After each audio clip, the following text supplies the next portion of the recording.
Hello everyone, দিল্লির আরও একটা নতুন ব্লগ নিয়ে হাজির আমি প্রিয়া। যারা আমার ব্লগ নিয়মিত দেখছো তারা জানো যে আমি এখন এসেছি দিল্লি ঘুরতে।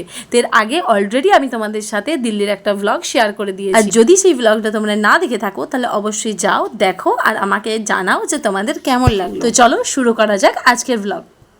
স্বাধীন ভারতের প্রথম প্রধানমন্ত্রী জওহরলাল নেহেরু, যেনার জন্ম হয়েছিল 14ই নভেম্বর 1889 আর মৃত্যু ঘটেছিল 27শে মে 1964।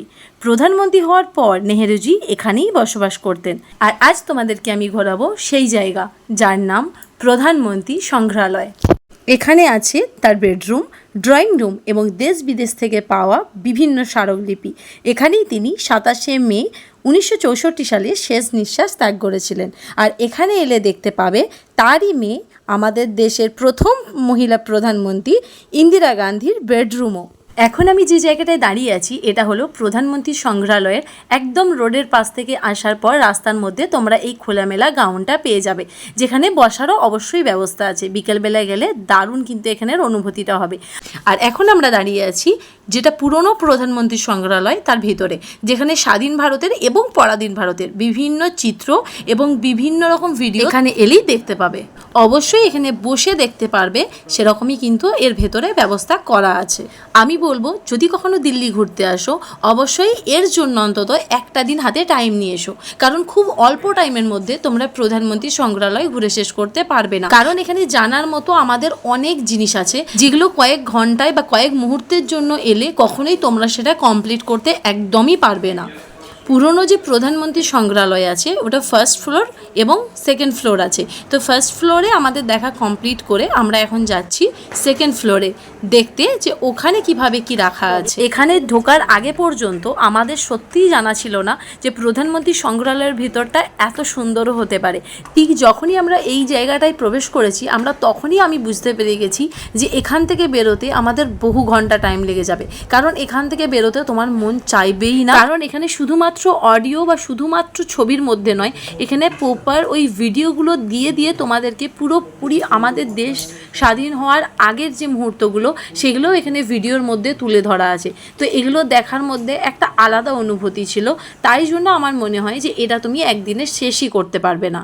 আর এখানে এলে তোমরা দেখতে পাবে পরাধীন ভারতের অনেক কিছু ভিডিও এবং স্বাধীন ভারতের সংবিধান সম্বন্ধে অনেক কিছু জানতে পারবে। আর এখানে এলেই তোমরা দেখতে পাবে নেহেরুজির ইউজ করা বিভিন্ন রকম জিনিসপত্র।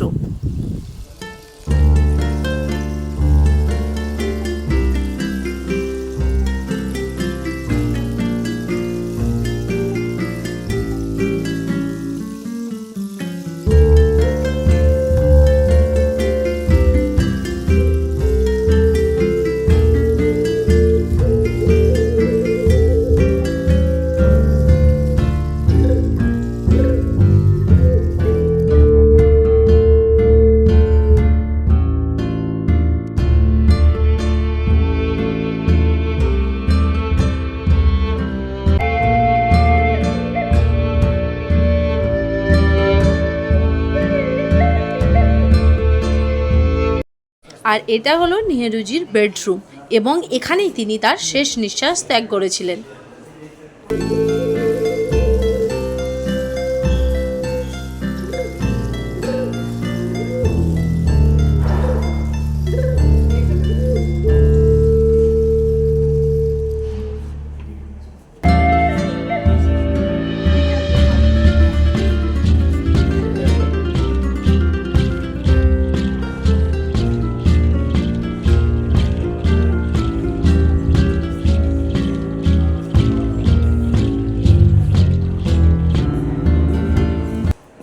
আর এটা হলো নেহেরুজির পড়ার ঘর।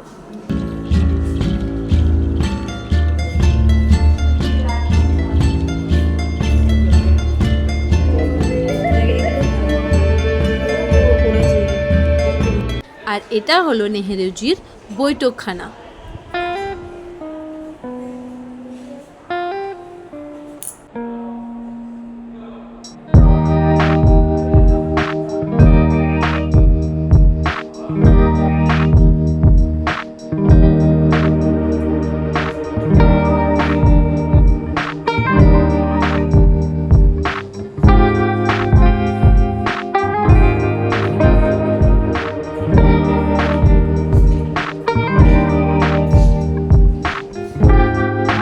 চলো এবার তোমাদেরকে ঘুরে দেখাই যে এই সংগ্রহালয়ের মধ্যে আর কি কি আমরা দেখতে পেলাম।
আর এটা হলো আমাদের দেশের প্রথম মহিলা প্রধানমন্ত্রী ইন্দিরা গান্ধীর bedroom.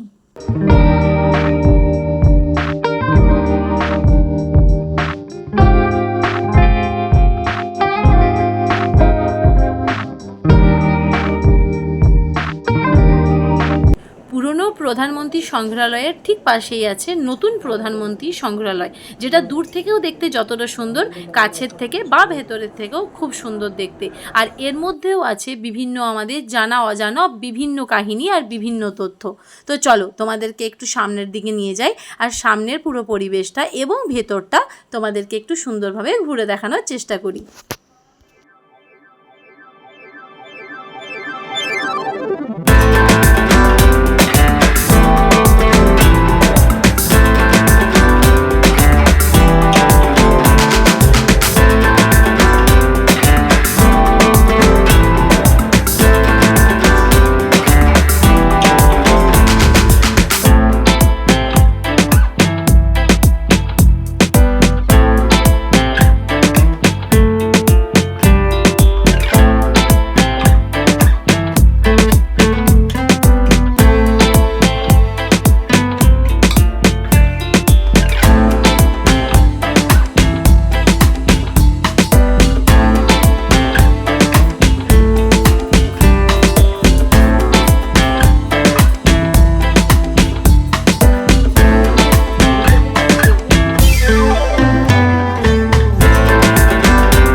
Welcome to a journey of India's environmental transformation. In the last decade, India increased its green cover, proving development and environmental protection can go hand in hand. তোমরা যখন এখানে আসবে তখন এরকম ধরনের আরও অনেক ভিডিও এবং অডিও এখানে তোমরা দেখতে এবং শুনতে পাবে, এবং স্বাধীন ভারতের সমস্ত প্রধানমন্ত্রীর ছবি এবং বিভিন্ন তথ্য এখানে এলে তোমরা জানতে পারবে। আমাদের হাতে সময়টা ছিল বড্ড অল্প, কারণ আমরা দিল্লি ঘুরতে বেরিয়েছিলাম জাস্ট কয়েকটা ঘন্টার জন্য। কারণ অনেক আগেই আমি তোমাদেরকে বলেছি আমরা এখন যাব বৃন্দাবন, মথুরা, তাই আমরা একদিনে পুরো দিল্লি কভার করতে পারিনি। তোমরা যখন দিল্লি ঘুরতে আসবে অবশ্যই হাতে টাইম নিয়ে এসো, কারণ দিল্লি একদিনে কখনোই ঘুরে শেষ করতে পারবে না। আর দিল্লি এলে অবশ্যই প্রধানমন্ত্রী সংগ্রহালয়ে ঘুরে যেতে কিন্তু ভুলো না। তো আজকের ব্লগটা আমি এখানেই শেষ করব। তোমাদের সাথে এবার দেখা হবে আমার মথুরাতে, কারণ এরপর আমরা দিল্লি ছেড়ে বেরিয়ে যাব মথুরা বৃন্দাবনের। তোমরা অবশ্যই জানিও আজকের এই ফুল ব্লগটা তোমাদের কেমন লাগলো। ভালো লাগলে অবশ্যই কিন্তু একটা লাইক করে যেও, আর কেমন লাগলো পুরো ভিডিওটা কমেন্টে বলো। আর তুমি যদি আমার চ্যানেলে নতুন হয়ে থাকো তাহলে অবশ্যই আমার চ্যানেলটাকে সাবস্ক্রাইব করে দিও। তো চলো দেখা হচ্ছে খুব তাড়াতাড়ি বৃন্দাবন মথুরার ব্লগ নিয়ে। ততক্ষণে নিজে ভালো থেকো, অপরকেও ভালো রেখো। টাটা।